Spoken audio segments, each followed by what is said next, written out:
எங்கும் கிடைக்காத தள்ளுபடி விற்பனையில் ஆடைகள் வாங்க தீநகரில் உள்ள வேலவன் ஸ்டோர்ஸ்க்கு வாங்க. இப்பொழுது வணக்கம். இன்னைக்கு ஸ்பெஷல் வணக்கம். காரணம்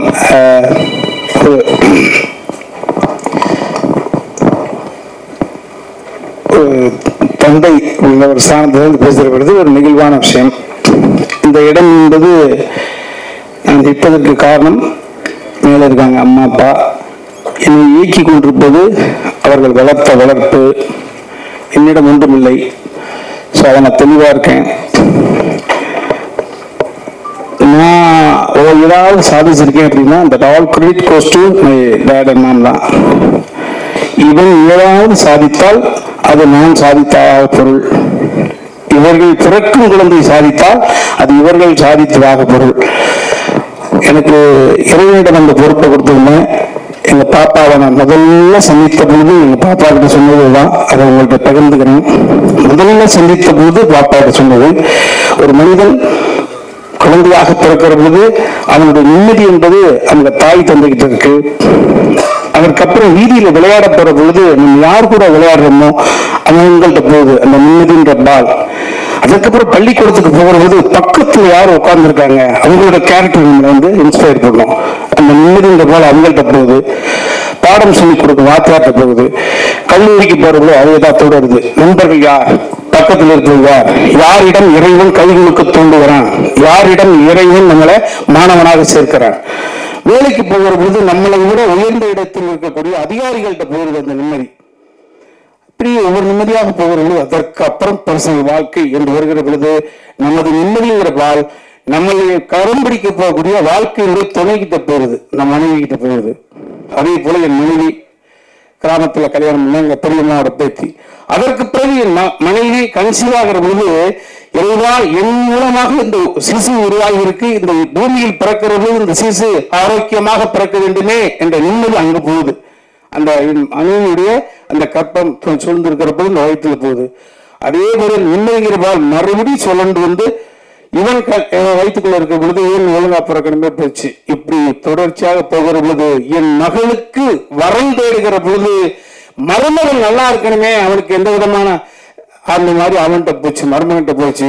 அந்த மருமகனை தேர்ந்தெடுக்கக்கூடிய உரிமையை கூட என் மகனிடம் தான் கொடுத்தேன். காரணம், ஒருவருக்கு 2 குழந்தை இருக்கலாம், 3 குழந்தை இருக்கலாம். எனக்கு 2 குழந்தை. எப்பா, எனக்கு மருமகன் அமைவதை விட, உங்க அம்மாவுக்கு மருமகன் அமைவதை விட, உங்க அக்காவுக்கு கணவன் அமைவதை விட உனக்கு மைத்துனன் சரியாக அமைய வேண்டும்.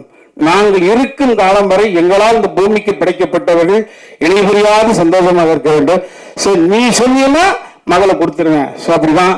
ஸோ இந்த நிம்மதி என்பது தொடர்ச்சியாக என் மகள் இப்ப இறுதியாக எங்க பாப்பாட்ட சொன்னேன், அம்மா இறைவன் நம்மளை அடிக்கடி சந்திக்க வைக்கக்கூடிய சூழ்நிலை உருவாக்கி கொடுத்துட்டான். நிறைய பேச போறோம்.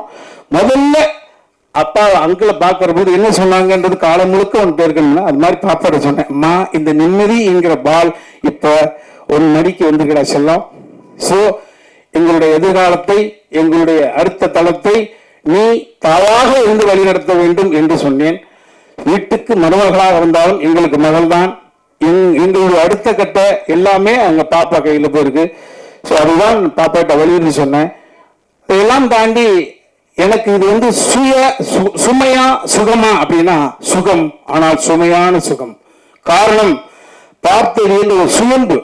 அர்ஜுன் சார் நான் சம்பந்தியாக பார்க்கவில்லை, நான் சாரனா கூப்பிட்டு இருக்கேன், அவனு சாரனா கூப்பிடுறான். நான் என் உயரம் தெரிந்தவன்.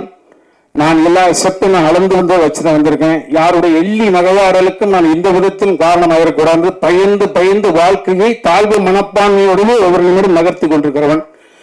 உங்களெல்லாம் பார்க்கிற பொழுது கொஞ்சோண்டு சம்பளம், பெரிய அளவு முரட்டு மாடி பங்களாக்கெல்லாம் கிடையாது.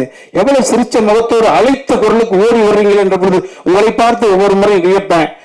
அது மாதிரி இன்னைக்கு அந்த மாதிரி வீழ்ந்த சூழ்நிலை இருந்துட்டு இருக்கேன். சார் காலமும் கடவுளோ அவரை எங்களுக்கு சம்பந்தியாக நியமிச்சிருக்கு. அவரை பார்த்தா ஏதோ சுயம்பாக வந்தவர். மரியாதைக்குரிய விஜயகுமாரி சார் சொல்ல பொழுது படிச்ச பிள்ளை மட்டும் இல்ல, ஒட்டுமொத்த சினிமாவும் கை விட்டு தனியாக இருக்கிற பொழுது இருக்கிற புது மனைவி அவங்களோட நகையெல்லாம் வாங்கி சேவகன் அப்படின்ற ஒரு படத்தை எடுத்து தான் இன்று அடையாளப்படுத்திக் கொண்டு சுயம்பாக வந்தவர். நான் ஒரு சுயம்பு என்றால் எனக்கு முன்னோடி சுயம்பு அவர். அவரை நான் சம்பந்தியாக பெற்றதில் என் தாய்க்கும் தந்தைக்கும் இறைவனுக்கும் நன்றி சொல்றேன். இந்த உறவு நீடிக்கும். நிச்சயமாக சினிமா குடும்பம், கலை குடும்பம், மற்ற எத்தனை ஒரு சூழ்நிலை, எங்க ஒரு மான் மேலே சென்றால், ஒரு பிள்ளையை ஓடி சென்றால் மறுபடியும் வீட்டுக்கு வந்து சேருவதை போல நேற்று வரை நடந்த நிகழ்வுகள் எல்லாரும் முதலமைச்சர் உட்பட அரசியல் பிரபலங்கள், சினிமா பிரபலங்கள் அத்தனை பேருக்கும் உங்கள் மூலமாக அந்த நன்றியை நாங்கள் தெரிவிச்சுக்கிறோம். இரண்டு குடும்பத்தின் சார்பில் ஒரே ஒரு விஷயம், எப்பொழுதும் எங்களிடம் பேசலாம், எதை வேண்டுமானாலும் பேசலாம். ஸோ அந்த உரிமை உங்கள்கிட்ட இருக்கு. எந்த விதத்திலும் இந்த குழந்தைகளுடைய அடுத்த கட்ட நகர்வுகளுக்கு, எங்களது நகர்வுகளுக்கு எப்படி பின்புலமாக இருந்து அடுத்த எங்களை நகர்த்தி கொடுத்தீர்களோ, இந்த குழந்தைகளையும் எதிர்காலத்தையும் உங்களிடம் ஒப்படைக்கிறோம். நீங்கள் உங்கள் வீட்டு பிள்ளைகளாக இருந்து எது வேண்டுமானாலும் எங்களிடம் சொல்லலாம், உரிமை இருக்கிறது. ஸோ அப்படி உங்கள்கிட்ட அந்த பணியை மட்டும் வைத்து நான் விடைபெற்றுக் கொள்ள நன்றி.